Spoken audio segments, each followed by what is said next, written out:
Ustadz, ulun mencari di Al-Quran, di hadis kadang namanya tauhid rububiyah. Jarpian dia ambil ini dari Quran, dia ambil dari hadis.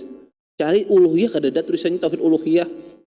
Ya, maka jawabannya adalah dia ambil dari hadis dan Nabi, dia ambil dari Al-Quran dan Sunnah dengan cara istiqra.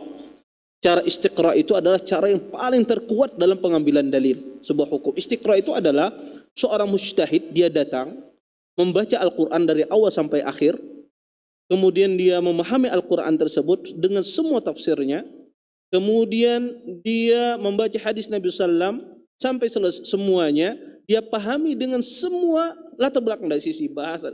Kemudian dia menyimpulkan dari hadis dan Quran kesimpulan yang mana tidak akan keluar dari hal ini. Itu disebut dalil istiqra. Itu dalil yang paling kuat. Tidak bisa melakukannya kecuali orang ahlul ijtihad. Makanya kalau kita baca Al-Quranul Karim, hadis Nabi SAW ketika berbicara tentang masalah tauhid, berbicara tentang masalah perkara ibadah, maka tidak akan terlepas tauhid ini dari tiga hal ini. Berbicara tentang sifat Allah dan nama-namanya. Kadang tauhid itu berbicara tentang ibadah kepada Allah Subhanahu wa taala, kadang tauhid itu berbicara tentang perbuatan Allah Subhanahu wa taala. Maka ini disebut dengan dalil istiqra. Maka dalil istiqra ini dalil yang paling kuat. Maka kalau ada orang membaca Al-Quran dari awal sampai akhir, dia memahaminya dan membaca seluruh tafsirnya, kemudian dia menyimpulkan, maka itu dalil yang paling kuat. Yaitu dalil istiqra, dan ini dilakukan oleh para ulama. Ya, ini disebut dengan dalil al-istiqra, dan ini sangat kuat sekali. Ya. Maka pembagian tauhid ini diambil dari Al-Quran dan Sunnah dengan cara apa? Dalil istiqra. Maka ada ayat yang menjelaskan tiga tauhid ini sekaligus. Ya.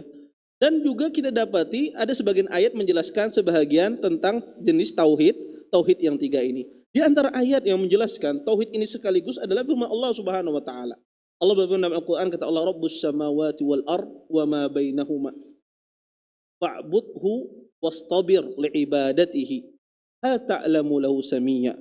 Kata Allah Subhanahu wa taala, Rabbus samawati wal ard wa ma bainahuma. Dialah Allah, Tuhan langit dan Tuhan bumi, wa ma bainahuma, dan di antara keduanya. Ini berbicara tentang sifat, bahwasanya Allah lah Tuhan langit dan Tuhan bumi, berkaitan dengan sifat, dengan perbuatan Allah, berkaitan dengan tauhid rububiyah. Kemudian kata Allah, fa'budhu wastabir li'ibadatihi. Sembahlah Allah tersebut dan sabarlah kalian dalam beribadah kepadanya. Ini perintah untuk beribadah berkaitan dengan apa? Tauhid uluhiyah. Hal ta'lamu lahu samiyya? Apakah kalian tidak tahu bahwasanya Allah itu memiliki nama? Nama berkaitan dengan apa? Tauhid asma was sifat. Allah jelaskan dalam satu ayat berbicara tentang tiga tauhid. Ya. Maka para ulama berdalil dengan ayat-ayat semacam ini tentang pembagian tauhid tersebut.